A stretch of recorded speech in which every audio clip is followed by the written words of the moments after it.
এক শিল্পপতি বাবার একমাত্র ছেলে তার জন্মদিন পালন উপলক্ষে বাবার কাছে 2.5 লক্ষ টাকা দাবি করলো। এর মধ্যে তার মা চলে আসলো এবং বলল, এই সম্পদ তো একদিন সবই তার হয়ে যাবে, তাকে দিয়ে দাও, তার মনে কষ্ট দিও না। বাবা তখন বললেন, আমি তোমার ছেলেকে যদি একটা উড়ান্ত প্লেনের পাইলটের সিটে বসিয়ে আমি সেখান থেকে নেমে পড়ি দায়িত্ব দিয়ে, তাহলে কেমন হবে তুমি বলো? মধ্যবিত্ত থেকে শিল্পপতি হয়ে ওঠা স্বামীকে বোঝেন বলেই মহিলা আর কোনো কথা বললেন না। বাবা তখন বললেন, ঠিক আছে, আমি তোমার ছেলেকে 2.5 লক্ষ টাকায় দেবো, সে যদি আমাকে উপার্জন করে 250 টাকা এনে দিতে পারে। সারা রাত নাক ডেকে ঘুমাচ্ছে ছেলে, মাত্র 250 টাকা। বাবা আগামীকালই দেখতে পারবে ছেলে তার সম্পদের দায়িত্ব নেওয়ার মতো যোগ্য হয়ে গেছে। পরের দিন সকাল 8টায় বাবা তার ছেলেকে ঘুম থেকে জাগিয়ে উঠে দিলেন। রাজ্যের বিরক্তি ছেলের চোখে। মাত্র 250 টাকার জন্য এত সকালে ঘুম থেকে উঠতে হবে? রেডি হয়ে নাস্তা সেরে একেবারে ফুলবাবু সেজে 250 টাকা উপার্জনের জন্য বের হয়ে গেলেন। পকেটে একটা টাকাও নেই, সাথে দেখার জন্য বাবা একটা লোকও দিয়েছেন। ঘর থেকে বের হওয়ার পর তার মনে হচ্ছে সে যেন একটা সমুদ্রের মধ্যে হাবুডুবু খাচ্ছে। বিনা পুঁজিতে টাকা কোথায় পাই, কোথা থেকে ধার নিবে সেটাও পারতেছে না, কারোর সাহায্য নিতে পারছে না, ভিক্ষাও করতে পারবে না। পরিশ্রম করে উপার্জন করতে হবে, ভাবতে ভাবতেই দুপুর হয়ে গেল। সামনে একটা রিক্সার গ্যারেজ, ঢুকে পড়লো সেখানে, কিন্তু অপরিচিত মানুষকে তারা রিক্সা দেবে না। হঠাৎ মাথায় একটা বুদ্ধি আসলো, রিক্সা পাইনি তো কি হয়েছে, রিক্সা ঠেলতে তো পারবে। তখন উঁচু ব্রিজগুলোতে রিক্সাওয়ালার সাথে একজনকে রিক্সাগুলোতে ঠেলে উপরে উঠিয়ে দিতে হতো, বিনিময়ে যাত্রীরা 1 টাকা করে দিত। নন্দলাল নাদুস নদুর জীবনে কোনো কাজ করেনি, এক গ্লাস পানিও নিজে কখনো ঢেলে খায়নি, আর আজ তপ্ত রোদে রিক্সা ঠেলছে, তাও আবার পুরান ঢাকায়। 10টা রিক্সা ঠেলে 50 টাকা উপার্জন করলো। 11 নম্বর রিক্সা ঠেলতে গিয়ে হোঁচট খেয়ে হাঁটু গেল ছিঁড়ে। আবার উঠে দাঁড়াতে যাত্রীর হাতে 5 টাকা দিলে চোখে অঝোর ধারায় কান্না চলে আসলো। ঘন্টাখানেক পর হাঁটুর ব্যথা আর তীব্র হতে লাগলো। বিকেল পর্যন্ত গুনে কেবল 90 টাকা উপার্জন হয়েছে। অবশ্য পেটের খিদা মিটাতে দুপুরে কিছু বনরুটি ও কলা খেয়ে নিয়েছে। প্রচন্ড ক্লান্ত মনে হচ্ছে নিজেকে, শরীর যেন নিজের সাথে প্রতারণা করছে। অবশেষে 90 টাকা নিয়েই ছেলেটি বাড়ি ফিরে গেল।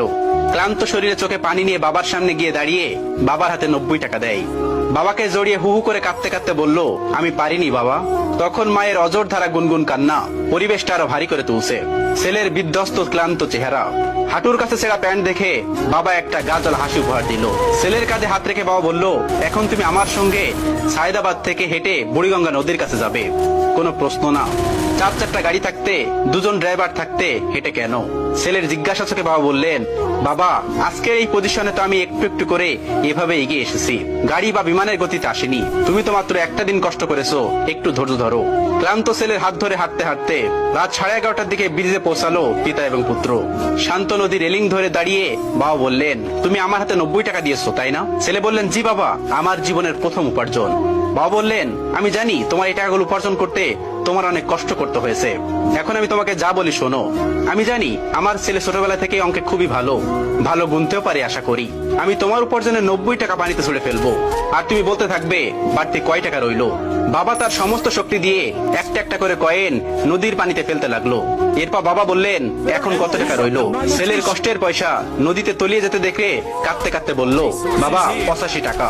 এভাবে এক এক করে জীবনের প্রথম উপার্জিত কষ্টের টাকাগুলো পানিতে ফেলতে লাগলো বাবা। এরপর ছেলে গুনে গুনে বলল, 80, 70, 65, অবশিষ্ট 5 টাকা এসে থামলো। বাবা শেষের টাকাটা আর ফেললো না।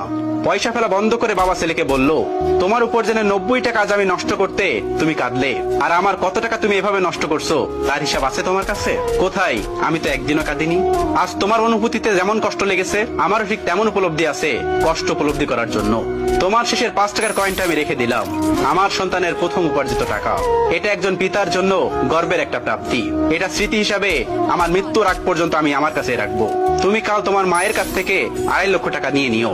বাবার কথা শুনে ছেলে বাবাকে জড়িয়ে ধরে চিৎকার করে কাঁদতে কাঁদতে বলল, বাবা আমার টাকা লাগবে না, আমার শিক্ষা লাগবে। উপযুক্ত শিক্ষা আমি স্কুল কলেজে এতদিন কিছু শিখতে পারিনি, যেটা তুমি আজ আমাকে শেখালে। তুমি পৃথিবীর শ্রেষ্ঠ বাবা। একজন আদর্শ বাবার চাইতে বড় শিক্ষক এই পৃথিবীতে আর কেউ হতে পারে না। একজন আদর্শ পিতাই পৃথিবীর শ্রেষ্ঠ শিক্ষক। ভিডিওটি ভালো লাগলে শেয়ার করে অবশ্যই কাছে